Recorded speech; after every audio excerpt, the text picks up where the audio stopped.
നമ്മളിത് എങ്ങോട്ടേക്കാ അളച്ചാ? നമ്മളൊരു മനോഹരമായ കാഴ്ച കാണാൻ പോവാ. ഇതാണ് കടിയങ്ങാട് ടൗൺ. ഇവിടെ നിന്ന് പന്തിരിക്കര റോഡ് കയറണം. കണ്ടില്ലേ, പ്രകൃതി പോലും എത്ര മനോഹരമായാണ് നമ്മളെ സ്വാഗതം ചെയ്തതെന്ന്. ഇതാണ് ഇളയച്ചൻ പറഞ്ഞ ആ ഒരു മനോഹര കാഴ്ച. നമ്മുടെ ഈ കേരളത്തില് പരിചരിക്കാൻ ആരുമില്ലാത്ത ഒരുപാട് ഭിന്നശേഷി പെൺമക്കളുണ്ട്. അവർക്ക് വേണ്ടി ഒരു കൂട്ടം സന്മനസ്സുകൾ പണിത ഒരു സ്നേഹ കൂടാണിത്. തണലിന്റെ ചേർത്ത് പിടിക്കലിന്റെ ഒരു മഹാമാതൃക കൂടിയാണ് ഈ ഒരു സ്നേഹക്കൂട്. ഭിന്നശേഷിക്കാരായ മക്കളുള്ള അച്ഛനമ്മമാർ ദുഃഖത്തോടെ ആഗ്രഹിക്കുന്ന ഒരു കാര്യമുണ്ട്. തങ്ങളുടെ കാലശേഷം തങ്ങളുടെ മക്കളും ജീവനോടെ ഉണ്ടാവരുതെന്ന്.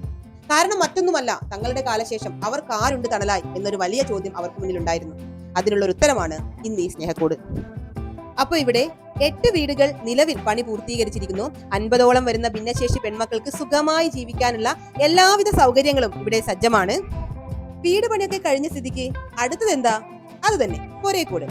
ഭിന്നശേഷി പെൺമക്കൾക്കായി ഒരുക്കിയ ഈ വീടിന്റെ പൊരേക്കൂടലാണ് നാളെ മെയ് 30 ശനിയാഴ്ച 10 മണി മുതൽ ഈ ഒരു പുണ്യഭൂമി നിങ്ങളെ സ്വാഗതം ചെയ്യുകയാണ്. അമ്പലങ്ങളും പള്ളികളും പണിയപ്പെടുമ്പോൾ മാത്രമല്ല ഒരു ഭൂമി പുണ്യഭൂമിയാവുന്നത്. ഇതുപോലെ ഒരുപാട് സന്മനസ്സുകളുടെ കരുതൽ കെട്ടിടങ്ങൾ ഉയരുമ്പോഴും ആ ഭൂമി പുണ്യഭൂമിയാണ്. ശരിയല്ലേ? അത്തരം ഒരു പുണ്യഭൂമിയിലേക്കാണ് തണൽ നിങ്ങളെ സ്വാഗതം ചെയ്യുന്നത്.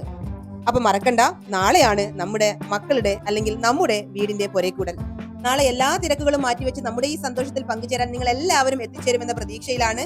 അപ്പൊ വരാൻ ഒരു ബുദ്ധിമുട്ടും ഇല്ല. കടിയങ്ങാട് ടൗണിൽ നിങ്ങൾ എത്തിയാൽ അവിടെ നിങ്ങളെയും കാത്ത് തണലിന്റെ സ്കൂൾ ബസ് ഉണ്ടാകും.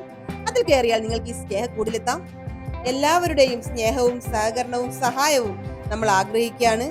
അപ്പൊ എല്ലാം പറഞ്ഞതുപോലെ നാളെ കാണാം.